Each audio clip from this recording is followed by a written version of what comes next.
ভিডিওটা খুব স্পেশাল হতে চলেছে। তো হ্যালো এভরিওয়ান, গুড মর্নিং। কেমন আছো তোমরা? সকাল সকাল আমি উঠে কিন্তু লেগে পড়েছি কাজে। ওয়েদারটা খুবই ঠান্ডা ছিল, রাত্রেবেলা বৃষ্টি হচ্ছিল।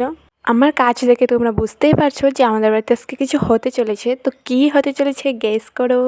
সব কাজ সেরে দেন আমি চলে এসেছি স্নান করে সকাল 9টা নাগাদ ঠাকুরের জন্য মালা গাঁথতে। এখনও বুঝতে পারলে না তো কী হতে চলেছে? যাই হোক, আমিই বলে দিই, আজকে আমাদের বাড়িতে হবে বৈষ্ণব সেবা। তোমরা কি বলো আমি জানি না, তো আমাদের এখানে এটাই বলে। এখানে হচ্ছে গীতা পাঠ, তারপর কীর্তন হবে, এখানে রান্নাবান্না চলছে, সব ওনারাই করবে, আমরা রেডি করে দেব।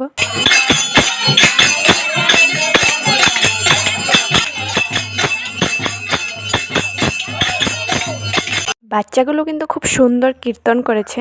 যাই হোক, সব শেষে এখানে খাওয়া দাওয়া হচ্ছে। মেনুতে ছিল ডাল, মটর পনির, সবজি, টক পায়েস। তো ভিডিওটা কেমন লেগেছে জানাতে ভুলো না। টাটা।